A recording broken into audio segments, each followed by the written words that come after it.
Buenas noches, muchas gracias por venir, muchas gracias al Filba por esta invitación para moderar esta mesa, que para mí es, como decía Gabriela recién, es un lujo y un gran placer poder moderar esta conversación entre dos de los autores que para mí son de los más interesantes, inquietantes e inclasificables de la literatura en lengua inglesa. Y aunque no creo que sea demasiado necesario, voy a leer un breve párrafo para introducirlo a cada uno de ellos. Jonathan Lethem nació en Nueva York en 1964. Tiene publicados cerca de 30 libros que incluyen 11 novelas, 4 libros de relatos, ensayos, cómics y libros de no ficción. Entre sus novelas se destacan obras tan originales, disruptivas y disímiles como Cuando Alice se subió a la mesa, Huérfanos de Brooklyn, que recibió en Estados Unidos el Premio Nacional del Círculo de Críticos, Chronic City y Los Jardines de la Disidencia. Por su parte, M. John Harrison nació en Rugby, Inglaterra, en 1945. Tiene publicados más de 20 libros que incluyen 11 novelas, 5 libros de relatos, novelas gráficas y recopilaciones de sus artículos de crítica literaria. Sus libros, tan bellos como desconcertantes, incluyen novelas como El curso del corazón, Luz, Nova Swing, con la que recibió los premios Arthur C. Clarke y Philip K. Dick, y los libros de relatos El mono de hielo y Preparativos de viaje. Bueno, podemos empezar. Una de las cosas más difíciles cuando uno tiene la oportunidad de encontrarse con autores que admire y con los que viene dialogando hace años sin que ellos lo sepan, es no mostrarse como un psicótico que espera que ese diálogo mental continúe. No se preocupen, no espero que se hagan cargo de las respuestas que me he dado a preguntas que nunca les hice. O al menos lo voy a intentar. Hay veces, y esto creo que lo podemos compartir entre todos, pero hay veces que nos sentimos atraídos por los libros de un autor. Y hay veces en que además de los libros, nos sentimos atraídos por la personalidad y la voluntad que gravita detrás de esos textos. Por lo que sospechamos o entrevemos de la relación única que estos autores tienen con la escritura. Creo que este es el caso de Lethem y de Harrison. Creo que eso es lo que pasa con sus libros. Cada uno de ellos pone en crisis todo lo que creíamos saber de sus búsquedas. Cada libro nos empuja a redefinir nuestro lugar como lector. Por eso quería abrir la charla preguntándoles qué es lo que creen que más ha cambiado a través de los años y de los libros en su relación íntima con la escritura y qué es lo que les parece que ha permanecido constante.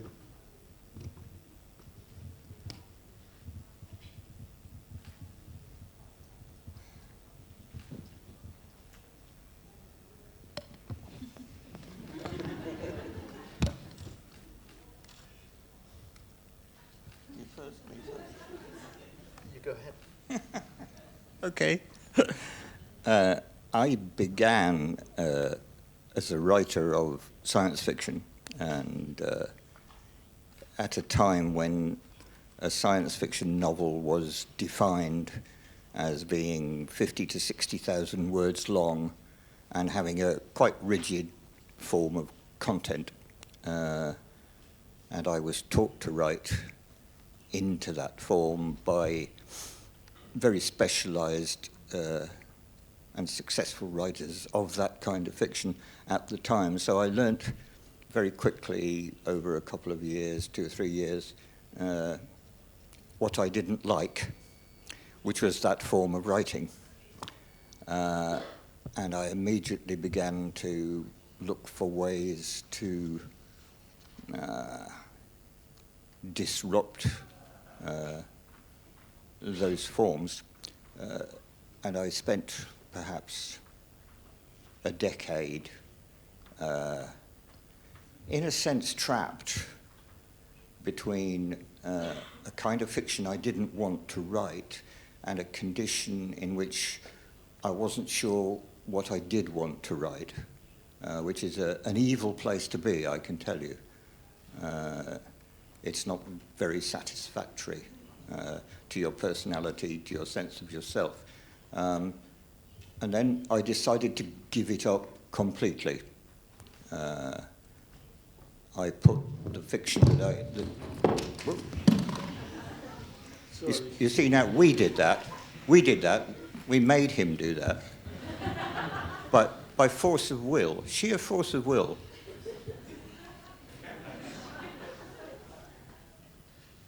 Where was I?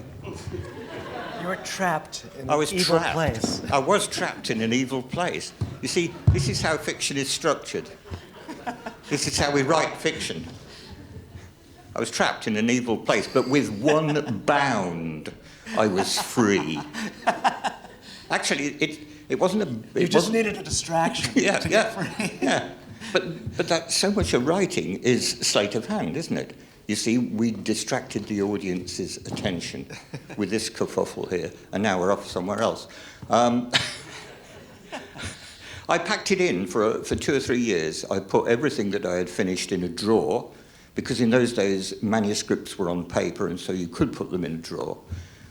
What you would do with them these days if you decided to disown them, I don't know.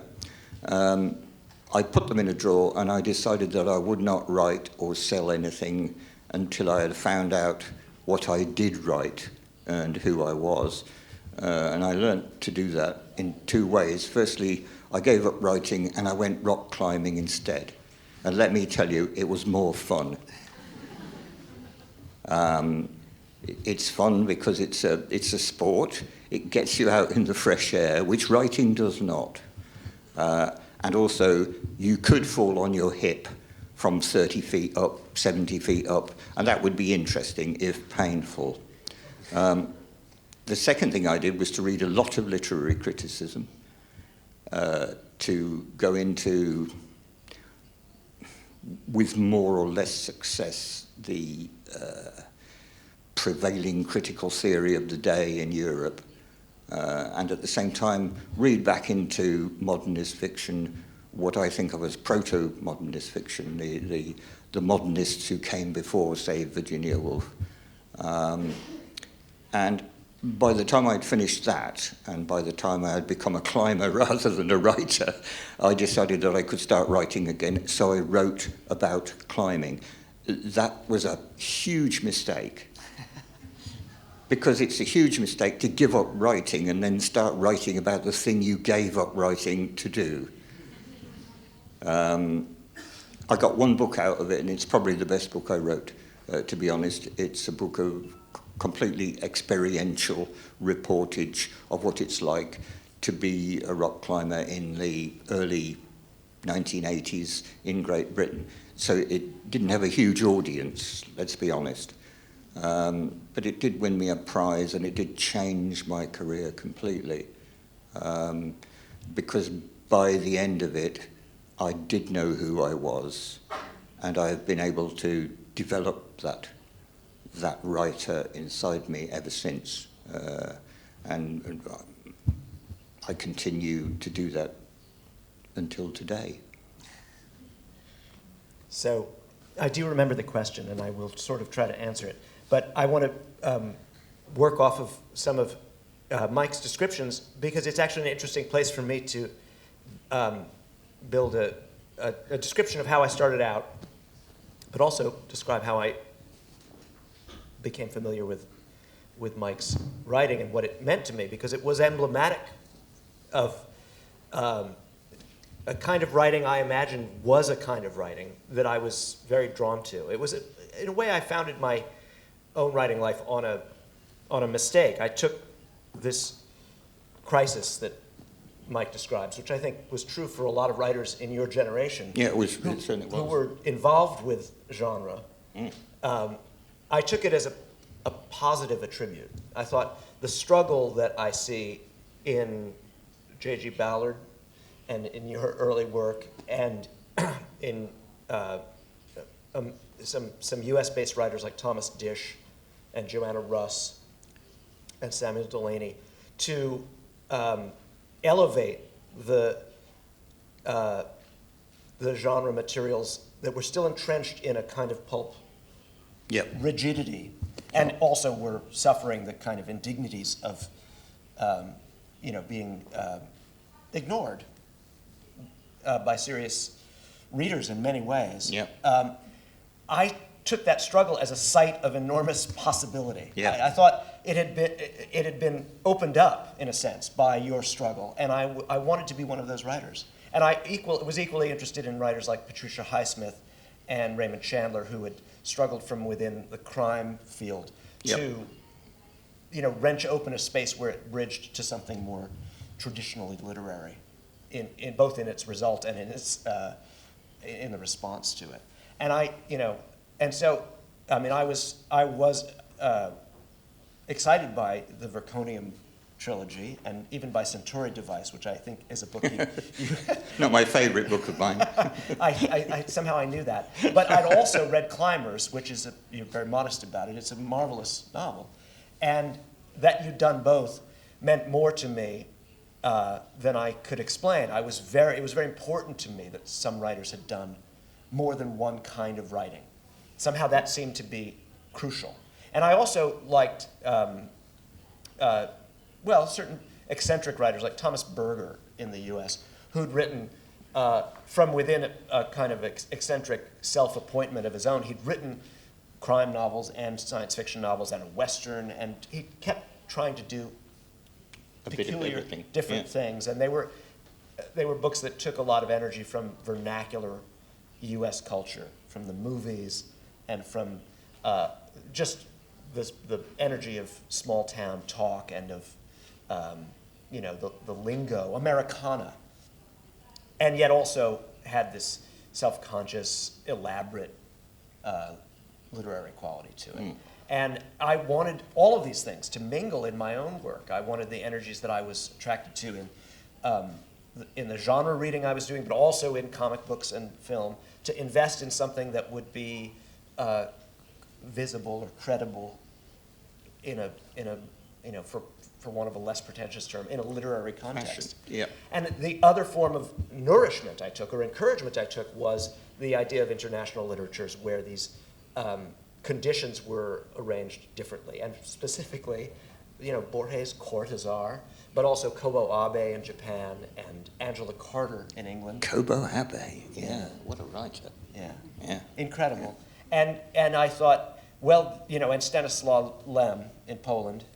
And, but I did idealize your island because I thought the existence of things, first of all, I thought J.G. Ballard had somehow exemplified in the English language. He was the Kobo Abe, or he was that figure. But also there seemed to be institutions like Interzone magazine. And I thought you'd figured it all out. I don't think we had, but we had the venues. That's true. Yeah. We were if you were reading science fiction, there was nothing like Interzone or Ambit, things that beautifully mixed up these conditions. And so I wanted to publish in Ambit and Interzone. And what I don't know whether you remember, Mike, is that when I was 30 years old and my first novel was published, I came over with literally like an old-fashioned letter of introduction from an editor named Ellen Datlow. And I came knocking on your door and Jeff Ryman's and John Klute's to announce myself.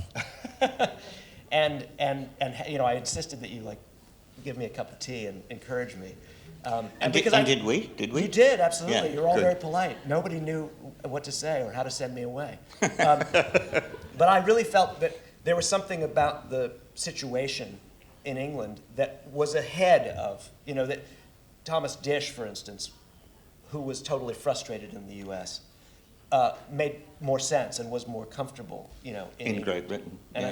I think he was. And Philip K. Dick, who was this great, almost talismanic figure for me, was all in print in England and France in translation, and Germany in translation, while he was totally out of print in America, in the United States. Yeah. So I thought, this is where what I'm trying to do will be coherent. So now I'll answer your question a little bit. I moved through a period initially where I thought everything I will do will be like Thomas Berger. I'll visit every genre I can identify with my reading appetites. And that meant not only the ones that were in bookstores and libraries, sections that we've spotted, crime or horror or science fiction or fantasy. But also I felt there were genres that didn't have sections in bookstores that I felt were equally remarkable for their formal intensity. You know, the academic satire, you know, what Malcolm Bradbury wrote, and the genre that Don DeLillo visited with a couple of books, and John Barth at the beginning of his career, and well, many people since. And so As She Climbed Across the Table was my attempt to write an academic satire. And this was despite not only being not a college professor at that point, but a college dropout. That's I think the way. I might have been the only sophomore on leave who ever wrote an academic satire. And I had this, and then I wrote, you know, a book that was a Western, really. It was set in space, but it was Girl in Landscape was really an attempt to do a John Ford film on another planet. And I was so committed to the sort of exoskeletal power, the formal power of these genre patterns. And everything I did up to a certain point was really legible on those terms. And then I kind of exploded it with these autobiographical books in the middle of my writing life. What's now, from this vantage, the middle of my writing life. Fortress of Solitude, and you know, in a funny way, the little book about the rock band in L.A. was also, it was really about my 20s in the Bay Area, and then Dissident Gardens, which was all about the kind of being a red diaper baby and the legacy of my family's leftism. And I threw away these genre structures that had been so reassuring to me and exciting, attractive. But now I feel I'm kind of groping my way back inside those machines to see if they can be operated from a new perspective. Yeah, again. no, this is fascinating. Do you feel that the as it were, the sidetrack into autobiography was a pivot, that it was a pivot? Well, in one sense, I was discovering other genres. I mean, I was reading, you know, Christina Stead's The Man Who Loved Children and Call It Sleep by Henry Roth. I mean, these are not books with a rigid structural economy of genres as we ordinarily describe them, but they are also the Bildungsroman, the historical saga, you know. The structure of a life. That is also a genre, and it became coherent to me once I was, of course it was my reading life that led me into the possibility of writing these things that might appear to only be outpourings from the self, but I could never have done them without examples that in a sense were also formal kits to use. This is exactly what happened to me with Climbers, because Climbers is an autobiographical novel, and it was the result of, I can only say, farming the autobiographies of the 20s and 30s, the 1920s and 30s, the obsession with observation, Christopher Isherwood trying to be a camera and all of this, whilst presumably all the time knowing he couldn't be a camera because you can't. And for me, that was, I mean, these things happen to us all individually. There was this massive sense that there was a freedom granted to you, partly by moving into the autobiographical structure, the structure of a life, but also by being able to maybe connect with your own life more directly than you do through genre forms. But also, one more point, we forbade ourselves to do that in the new wave in Britain. It was like, that was the big no-no. The big no-no was to write autobiographically. You must never do it. And if you did do it, you must never admit it. So to me, it was not just a liberation in terms of everything from technique to viewpoint, as it were, but it was a liberation from the new wave. Well, that's very striking to hear that. Of course, I also saw it as, in some way, I mean, I have another kind of understructure to my beginnings as a writer, which is my father was a painter and I was trained in art school. I was making paintings and sculptures. So whereas many people before they're writing are doing before they write fiction are writing in some other mode, or they're students, which I quit being, I'd done very little writing of any kind. What I'd done and trained to do was make plastic objects. And so I thought of the novels and stories as plastic objects that should have interest, that should be marvelous and surprising, but I didn't think they were meant to be vehicles for my opinions, or let alone my confessions.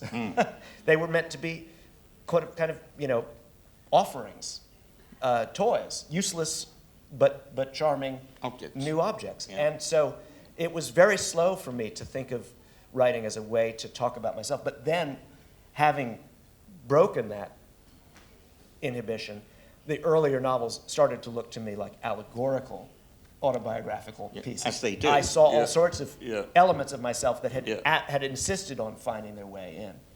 Yeah, but then you're free, and then you think, I no longer need to do either genre or autobiography, because now I'm myself. I can look at anything. Yeah. And you did. You started to look at anything you wanted to look at, to write about. I have a question for you about J.G. Ballard, because who you might have known a bit, I think, possibly. A very little. A very little bit. Yeah. Well, I idolized him for so long, and I still do. Me too. Me too. But in this description you've offered, I mean, he is the emblem of the new wave, and he has this hinge in his own career where he suddenly writes The Empire of the Sun, which is, you know, a stupendous book, but he stopped allegorizing his personal material because he suddenly could face produced it directly. And I don't think his writing was ever the same after that book. I'm sorry to say. It's very committed, but it's never feels as like it burns with the same necessity. Yeah, you have to. I think this is the deep problem of the trajectory that we've described, is that basically Ballard was, whether he liked it or not, an allegorical writer. Yeah. He was an autobiographer of the soul. He was an autobiographer who crept up on his own autobiography, as it were, from other angles. Why? You can tell, you know why, because you know his history. What fascinates me is why you and I would do it. Because we didn't go through an internment camp in the Second World War. We haven't gone through the same appalling early life as he must have experienced.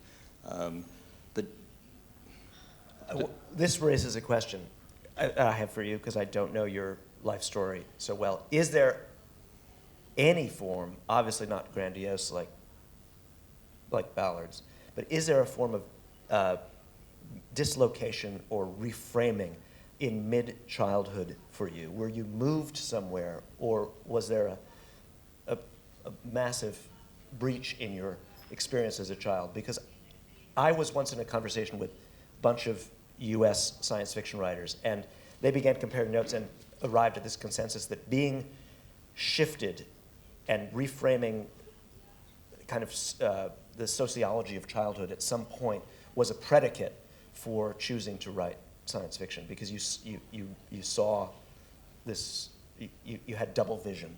You saw the constructed nature of social reality because of this,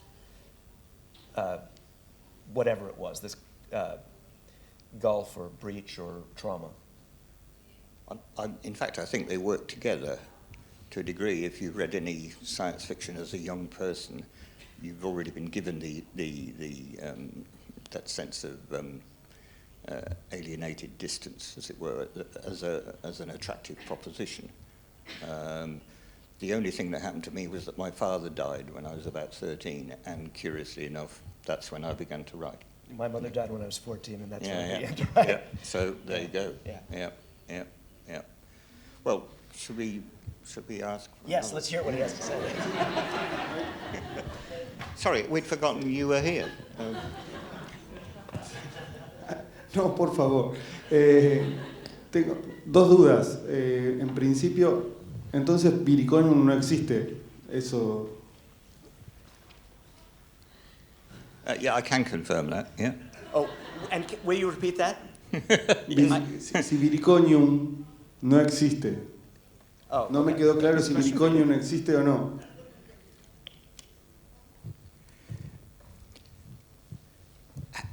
we haven't time to get into this.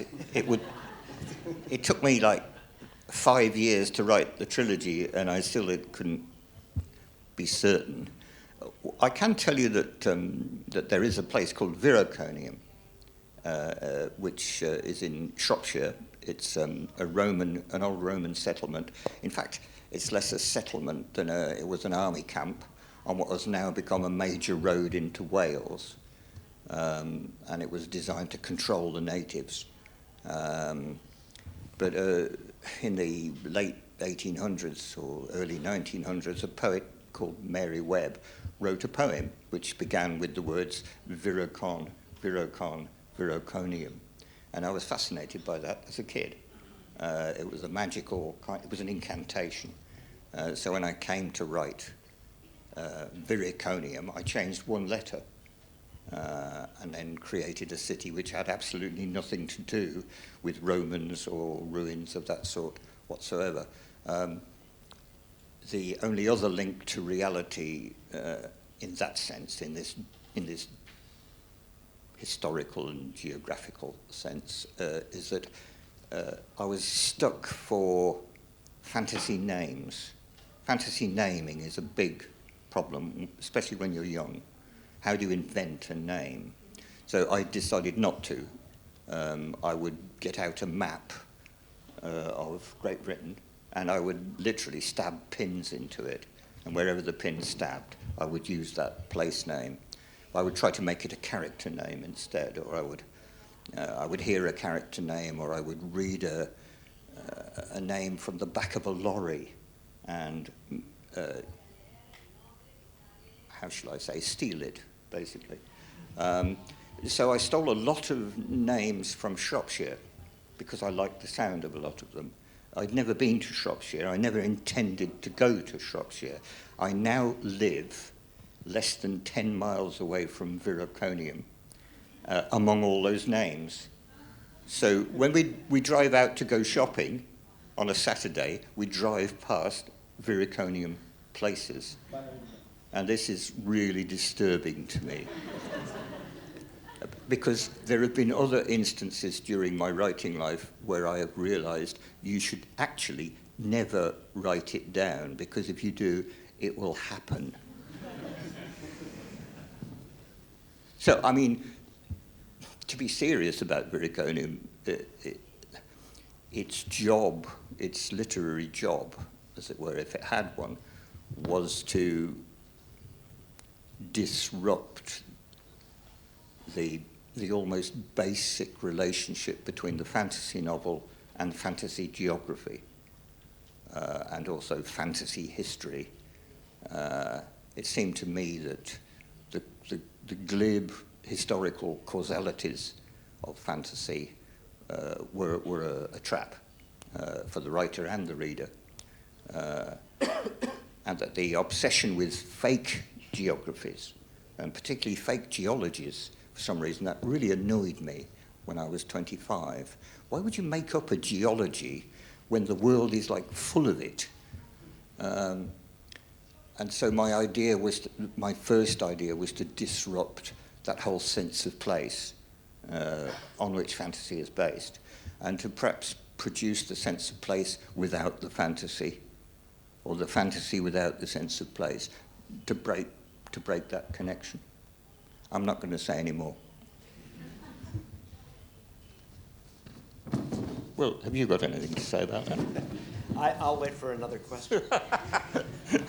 Sí, les quería preguntar, de sus obras se desprende con bastante claridad una relación hostil con los presupuestos de la realidad. Creo que tiene algo que ver con lo que recién Mike estaba diciendo. Y lo que le quería preguntar es cuáles son para ustedes las trampas del conocimiento y del pensamiento científico tal cual lo entendemos en nuestra sociedad.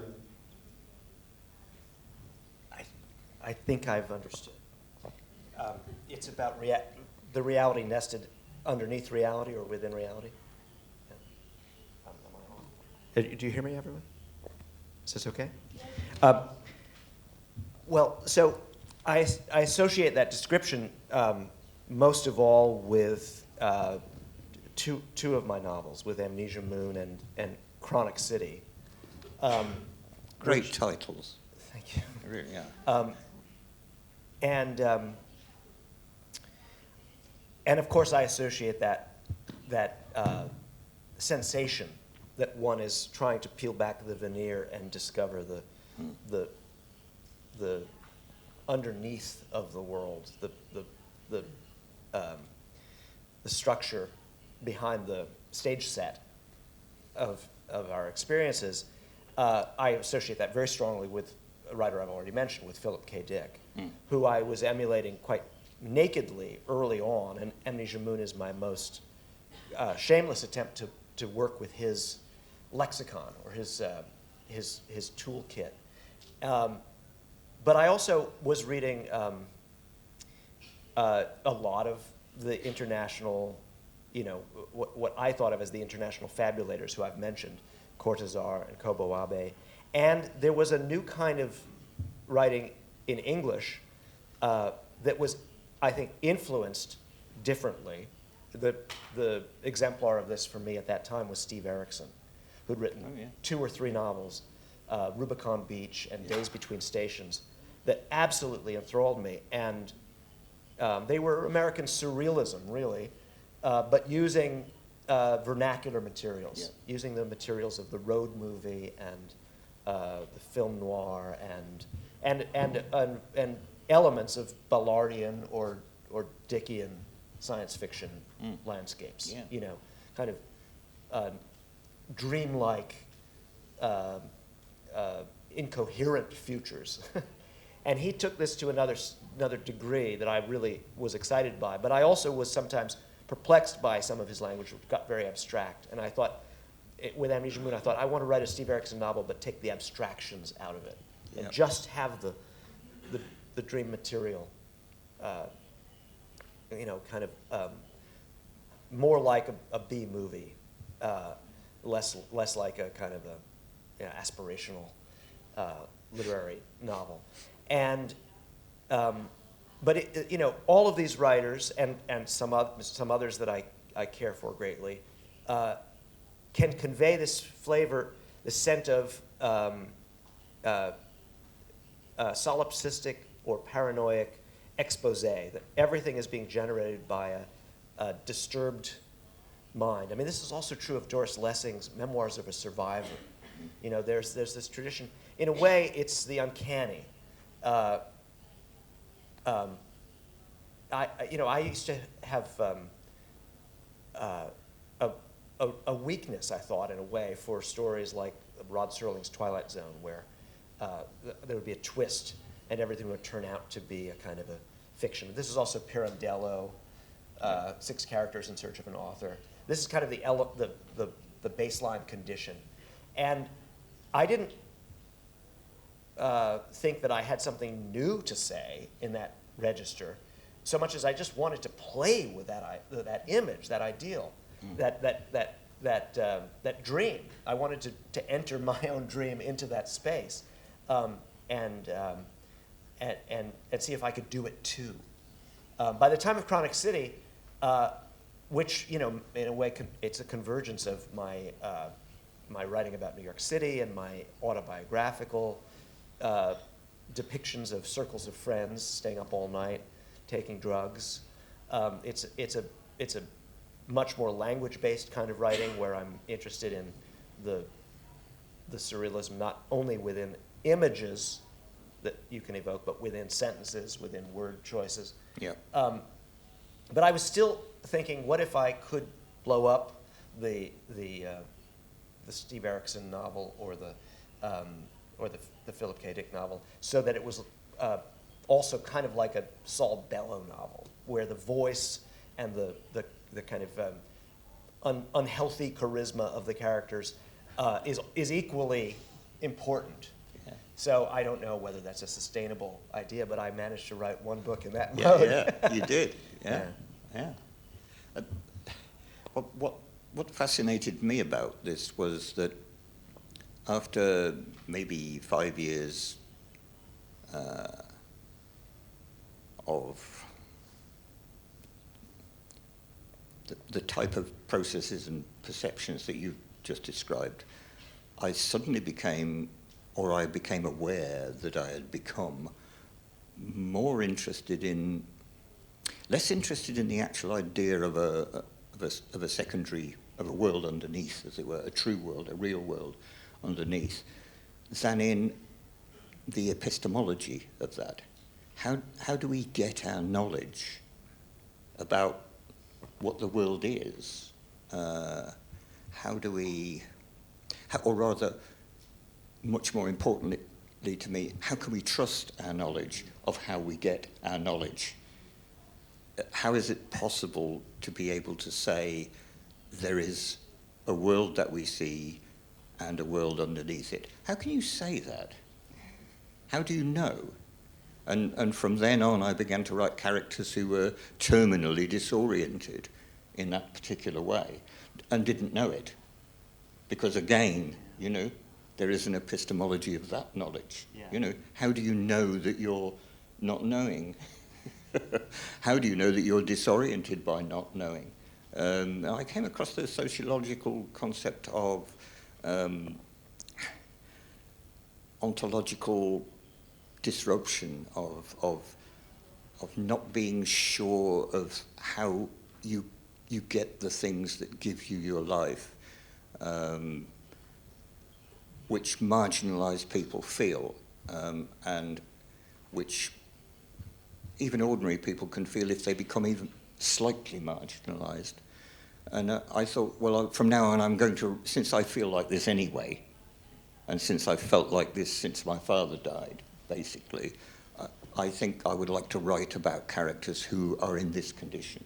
They're in a condition of ontological insecurity, epistemological insecurity.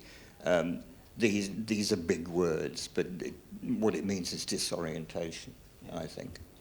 So let me take this one place further, because I love your description. And, one of the things I discovered that I was always writing about, when I say, for example, that the early novels turned out to look like allegorical attempts at the confessional writing I was to do later, is that I was always interested in the presence of subcultural affiliations and minority affiliations Yep. within the official social spaces or within the presumed social spaces. And this was partly because my parents were, in their way, always operating within kind of a dissident or bohemian kind of position. And yet I, as a child, often mistook it for the only world. So their worldviews became predominant while Yep. I was in them, which is also comparable in many ways to the experience of growing up inside a reading subculture like science fiction. Yep. And it's the question of not just what is the experience of, the epistemology of an individual kind of abreaction or dissident position or minority view that can't be confirmed Yep. by other individuals, but what is the value of a collective Yes, heretic indeed. enterprise? Yes, indeed. And this is the thing that, in a funny way, when I wrote Dissident Gardens, which is a novel about a historical novel, really, even though I don't really believe in historical novels, I think they can only lie, but I tried to deal with my objections to the historical novel within one. I was also writing about, in a sense, a science fictional proposition, which is that American revolutionary desire wasn't dead. That it was possible to still be an American communist, but it was a very difficult possibility. Yeah. And that was a kind of science fiction novel in its way, because it's really about the presence of the invisible, the suspected second reality underneath or within or possible just out of reach or coming, the possibility of the world becoming other than it is. All of these things nestle inside the description you just created. Yeah, they do, and they lead you to be able to write about all the concerns that would spin off from that, which is also fascinating. I found that I became a more political writer the moment I'd slipped into that particular condition. Yeah. That, you know, I became much more aware of the kinds of things that you just talked about. Yeah, and it also gives you, it is this vast suitcase full of possible metaphors and structures, Yeah. and metaphorical structures, which you can use. It's like a real sandbox, a real playbox, you know. Yeah.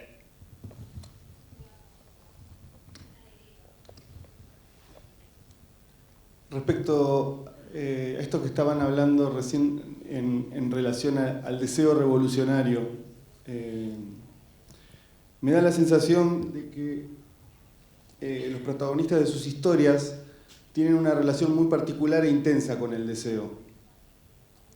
Se podría decir que para ellos no es tan importante lo que se desea, sino cómo se lo desea. Y si les parece que sí, ¿qué aspectos poéticos y políticos atraviesa esa relación con el deseo?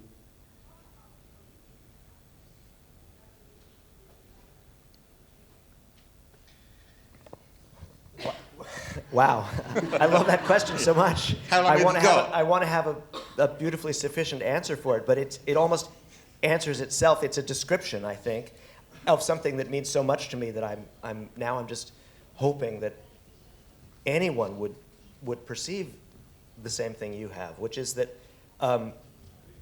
our political conscience actually begins in our bodies, in our dreaming, and in our desires. Dreaming, yeah. You know, and this is where I have very slowly, you know, in a sense, reconstituted the political life that I was born to, and you know, in my parents' world, and in also a generational sense, and that I felt slip away and receive a kind of a bitter refusal during the Reagan years in the United States, such that I felt, you know, quite a combination of shame or conflict or embarrassment that I even recollected certain desires for another world.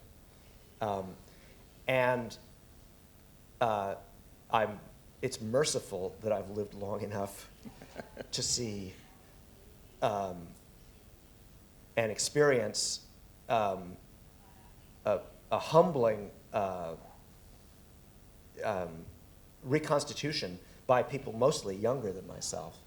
Yeah. I'm weirdly, my political appetite was hidden inside my body in many ways. And that's the subject of parts of that long novel, which is, it's a very tormented book. But oddly, it was while I was in the course of writing it that the Occupy movement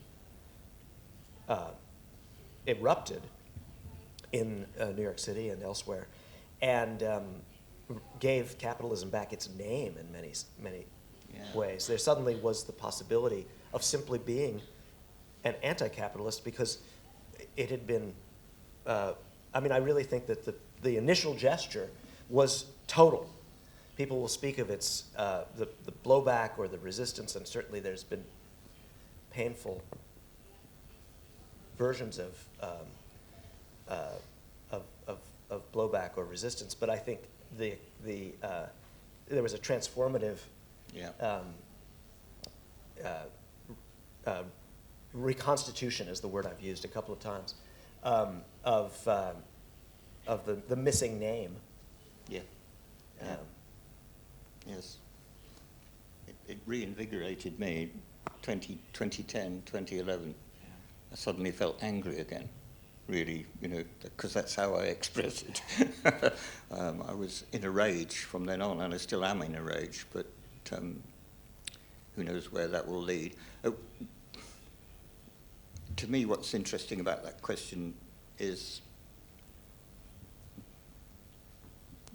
desire is certainly absolutely central in most of its senses, including the political and the philosophical, the modern philosophical sense.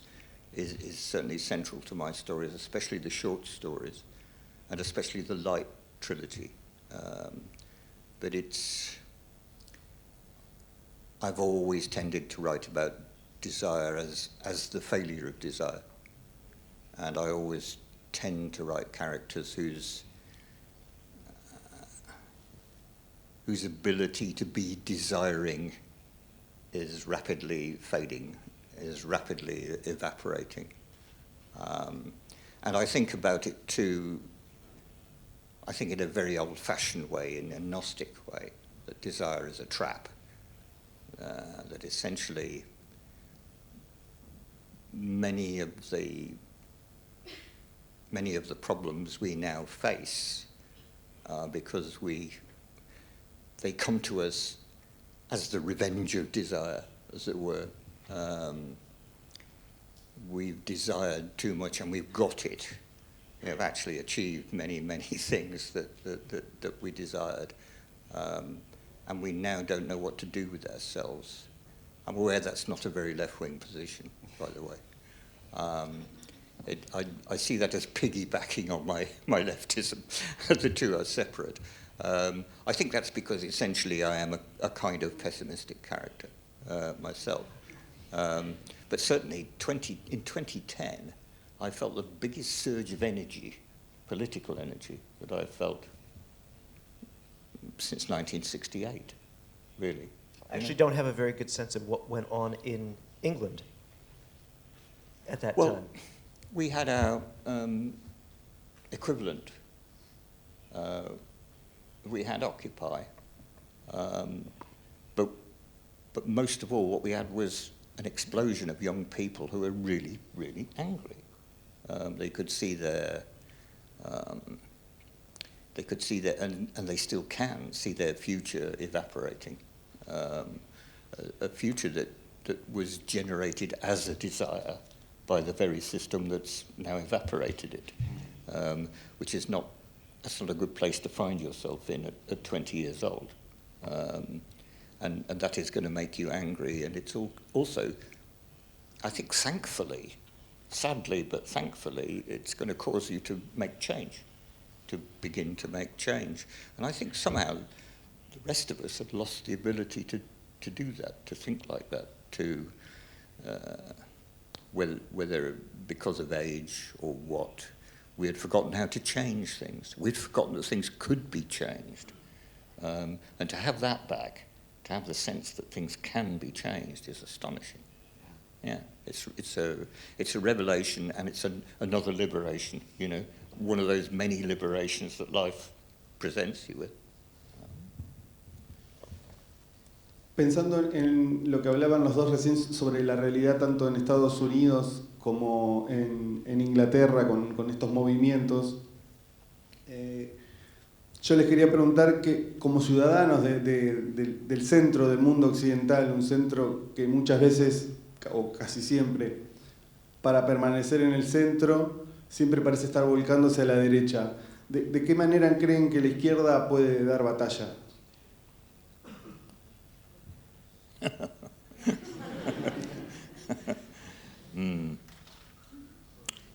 We have to learn new languages, and but to start with, we have to learn the language we're being beaten by, and that's difficult enough in itself. The languages of right-wing populism are very difficult to disrupt.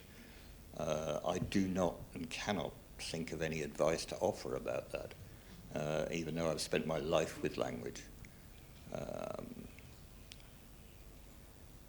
After that, we have to make a new language of our own, and to do that, I can only speak for Great Britain, because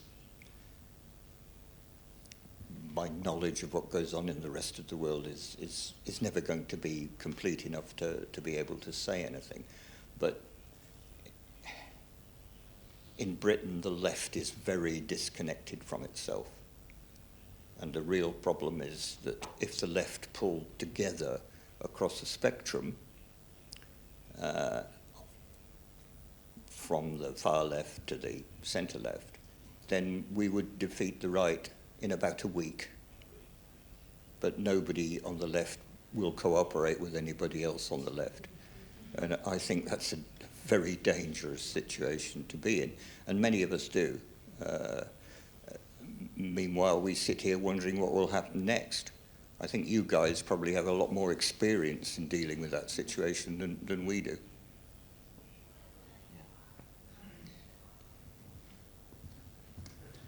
Acá pasa exactamente lo mismo. De la mano de esta pregunta también les quería saber qué los entusiasma, que de alguna manera ya lo estuvieron comentando, pero quisiera que profundizaran si pueden y si quieren, qué los entusiasma del presente y qué los aburre particularmente del presente.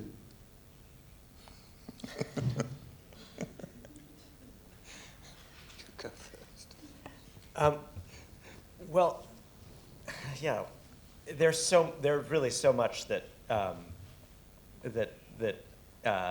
excites me, and I have no comprehensive grasp of it. I don't actually feel like I can index what's going on, but the multiplicity of channels and the multiplicity of conversations, despite the disadvantages of so much of the kind of global corporate controls on the channels and the conversations, is a tension that's extremely exciting and extremely confusing. I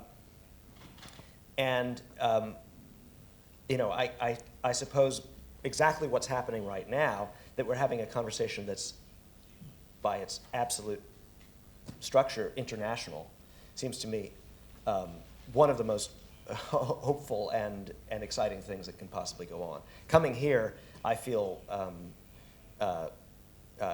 renewed and reframed and curious about things that I forget to be curious about. I'm talking with Mike, but also here in front of you with your conversations and the context of this experience, visiting your city, hearing everyone talk about what kind of cultural experiences they're encountering, desiring, meeting publishers and writers, even hearing U.S. writing described, paraphrased in the excitement of Argentinian readers, changes my sense of what's going on and what's possible,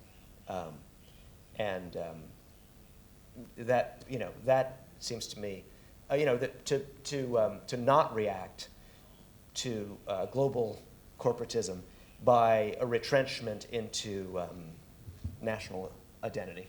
Yeah, exactly. But instead to make a kind of a international conversation to rival global corporatism. Yeah, seems to me to be the most hopeful. It doesn't. I can't add anything to that at all. It seems to. The only extra thing that excites me is some of the reading that I've been doing. I was recently introduced, or we were all recently introduced in Great Britain to Mariana Enrique, whose collection, Things We Lost in the Fire, was just published over there finally in translation.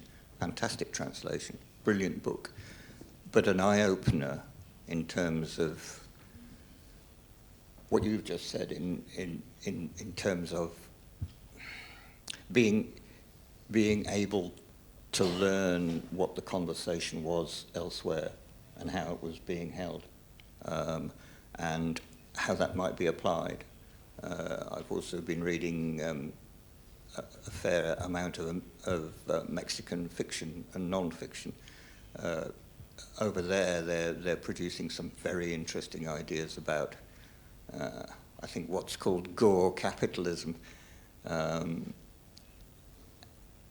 And over the last year, that's begun to change the way I think about the very limited situation of my very limited national situation, as it were, which is great. Yeah. Should we take some questions from the audience as well, if we get time? No sé bien qué hora es. Bueno, abrimos el micrófono para hacer algunas preguntas del público. ¿Quién quiere romper el hielo?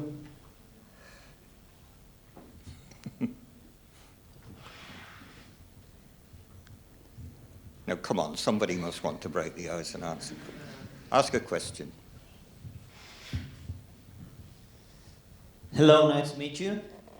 Which are you, if you have to choose one author, each other, which do you think it's that author that you are always recurring to it, that you always come back to him, to read him, that you think, I can't live without author? Picking one author, is that the, yeah. John, Mike, you go first. You go first. This is an unfair game, really, because like, who in this audience would answer with one name, you know? This is like the desert island book. Which book would you take with you to a desert island? And immediately you panic. The moment you confront that possibility, you panic because you think there are 20 other books I could take with me, and what I would prefer is not to go to the desert island, please. I don't know. I'm going to be dead shifty about this. If I were to take a single piece of postmodern fiction with me, it will be Thomas Pynchon V, which is a very considerably favourite book of mine. If I were to take a piece of modernism with me, I would take Lawrence Durrell's Alexandria Quartet. I could go on all evening if you like, but there wouldn't be enough desert islands. I would, were I to take an Argentinian author with me, I would take Borges. And preferably I would take him alive so that I could learn from him. I can't make a serious answer to that question. Yeah, I'm with you. I thank you for refusing because I'm much too obliging and I might have tried. But I love reading too much to enjoy that question. But I used to play a game in my personal library where I'd look around and I think, what single letter would I settle for? And there was if you want just sheer kind of worlds, enormity of worlds, you could have D, and then you'd have Samuel Delany and Dostoevsky and Dickens, and you would be busy on your desert island with D for a while. And I also liked L for having both Doris Lessing and Stanislaw Lem. I mean, you get many people, but of course you end up probably inevitably picking the M's because there's just a lot of them, especially with all the Mick somebodies. And I could also run it this way, although I love Borges, but I would take Cortázar. Yes, there would be problems. Such a continuously nourishing writer for me. But I would also, the problem with this is it's also a very calcified thought. I mean, I do have all these favorites and all these totems, but I want to read something that was written tomorrow as well. And so I don't want my own reading life to turn out to be this kind of prison of certainties. Really, I'm just living for that next revelation. And finally, you would be forced to face the most horrific idea of them all, which is that you would have to write it, because you would be alone on a desert island. One last point about this is that I've not yet, although I've found books that lasted for decades in my mind, such as Thomas Pynchon's V, and as influences, such as Lawrence Durrell's Alexandria Quartet, I couldn't read them every day forever without becoming bored. And so again, I'd say, I just don't want to go to the desert island. More, please.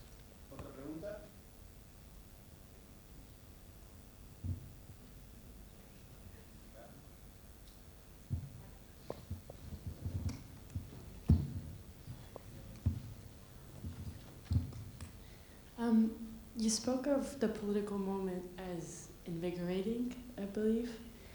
But I think, and I know at least for me, that there's something paralyzing too, especially right now where we are. And I was wondering if you experienced this as well, moments of paralysis in the creative sense, given the political environment, and if this is a sort of spectrum of immobility that you understand or feel, and if so, how you navigate that.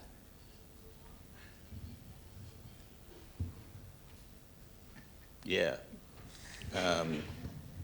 I feel it every day that I wake up now. And every 2 or 3 days I ask myself the question, given the way I've learned to write, and given the context that I've learned to write inside, what on earth can I contribute? It may well be that if you spend your life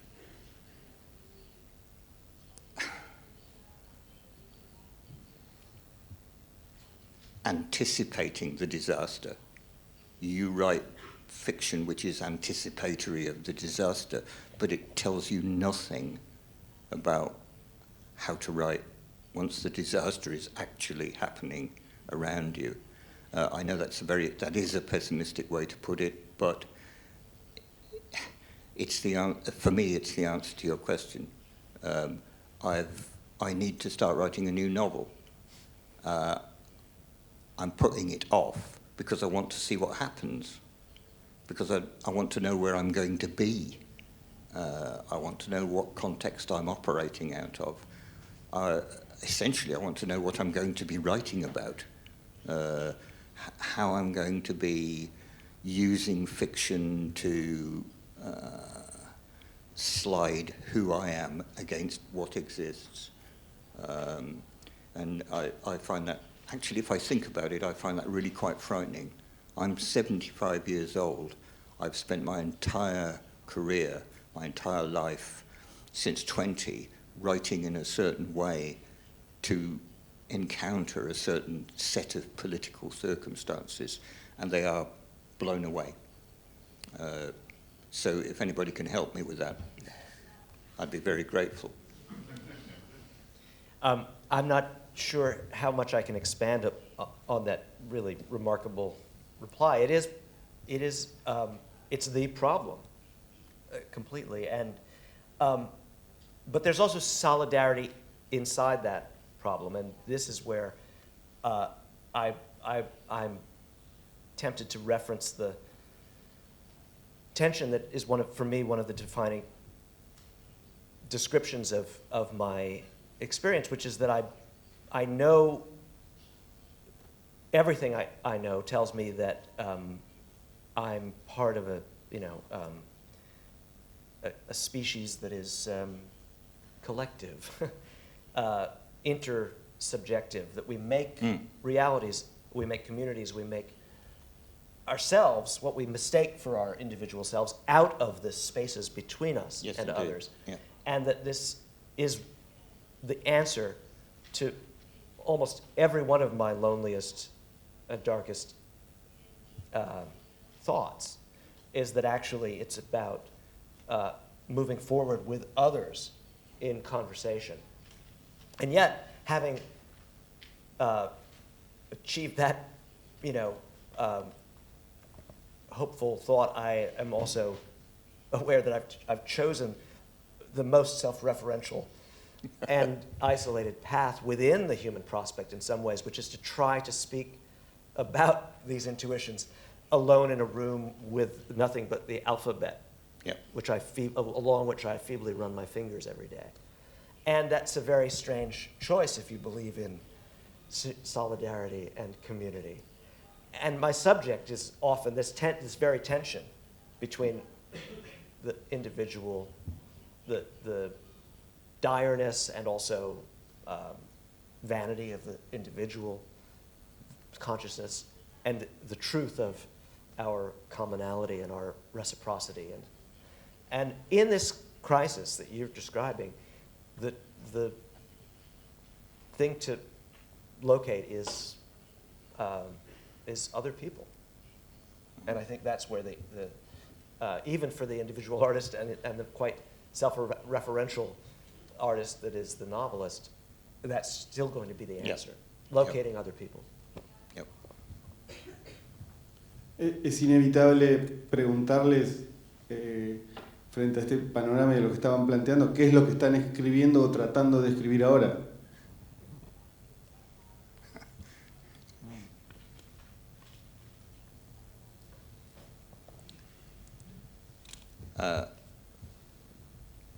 I just finished a novel which was intended to be a satire on a very subtle satire, a very hidden, submerged, literally submerged satire on the political situation in Great Britain. It's a Brexit novel, but you wouldn't know it.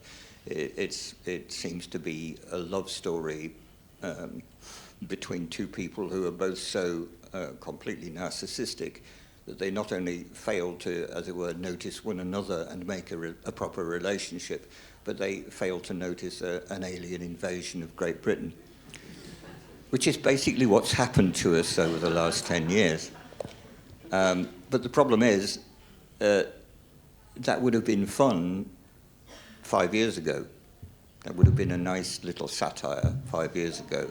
But by the time it's published, we will know what happens when that happens. And I feel that I really have rather wasted the time on the book. At the moment, I'm writing I decided that, I don't know if you've come across the concept of late style. Edward Said's book about how writers come to terms with age and how they come to terms with the vast amount they've learned about technique and style and the application of their skills to their subject matter. I read that book about 5-6 years ago and thought, yes, it's time I had a late style. So what will that constitute for me? And there was something about Said's book that suggested to me that one of the things about late style is that you suddenly can do all the things you wanted to do when you were 20 but did not have the technical capability to even face, let alone begin. And so I'm writing the book that I would have liked to write when I was about 25. It's a post-disaster, but it's a kind of Gibsonian disaster, which is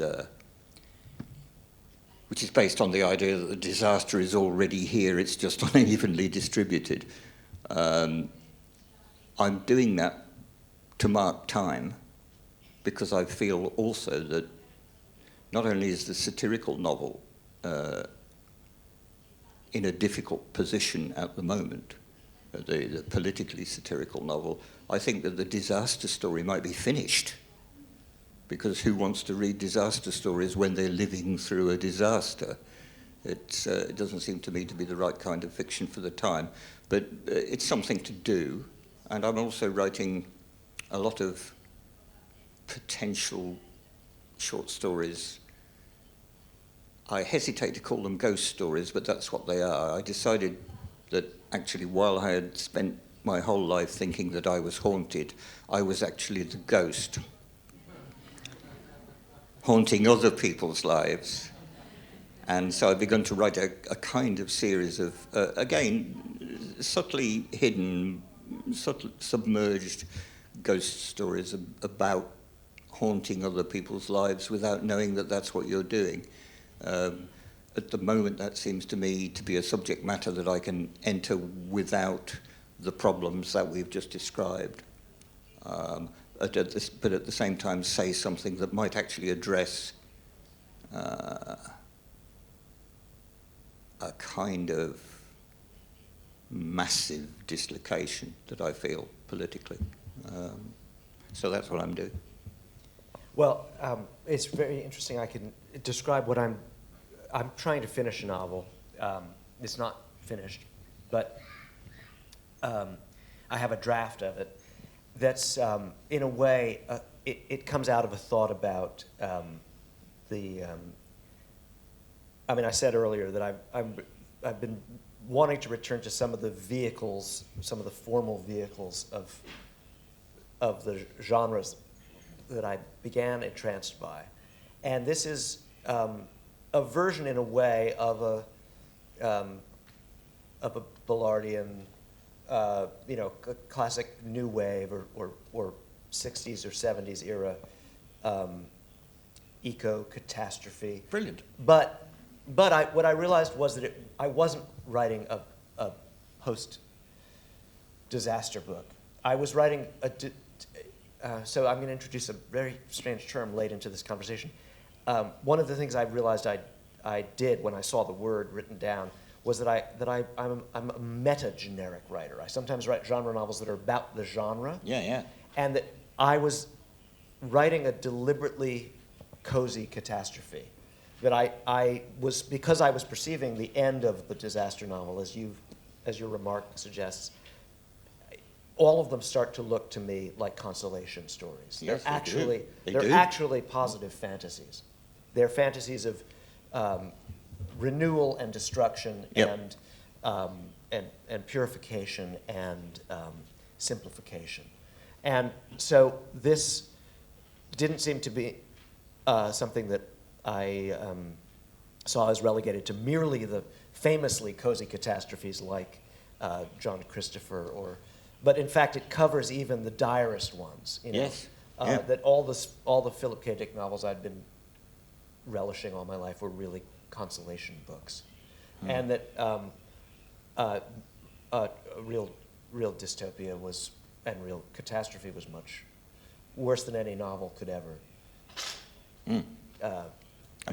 account for. Yeah, and much more difficult to write about. Much more difficult to write about, and also tangible and elusive in a different way than the novel was equipped to.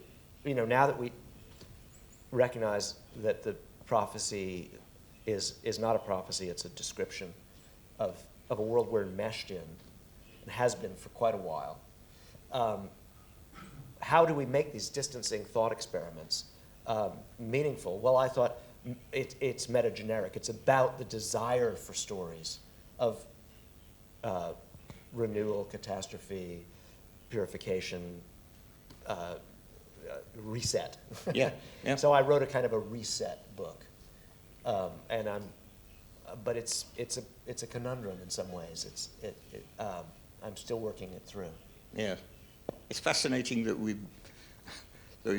both have different reactions to the same, as it were, perceived problem.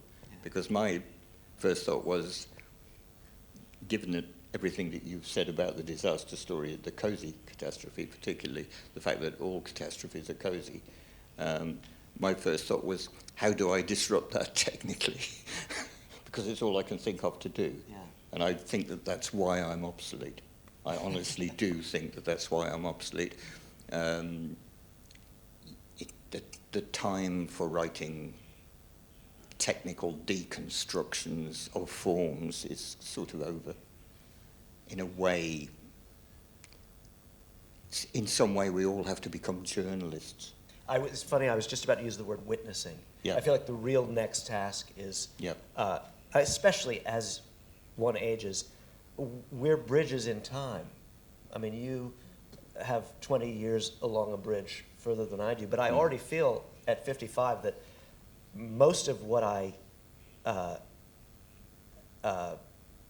think and feel is enmeshed partly in the past, and this double vision, witnessing what's changed and what saying clearly what I have lived through. Yeah, but also it has to be made into a new kind of machine for looking at things. Yeah, that's the thing, it seems to me, yeah.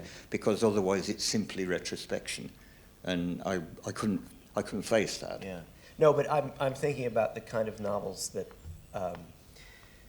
that obsess over phase transition moments, because we've lived through between the onset of the digital world and the acceptance and realization of climate change and the 9/11, emergency surveillance, permanent emergency surveillance condition. We've lived through so many before and afters, and just embodying all of this experience is a kit for thinking about the next. As long as you remember that that's what you've got to use it for. Yeah, I think so. And to bolt it on to the most direct eye that you can possibly bring to bear on it. And I'm beginning to think of going back to what climbers taught me about going to a place and looking at it, watching an event and simply looking at it and writing down what you see, and using that as a...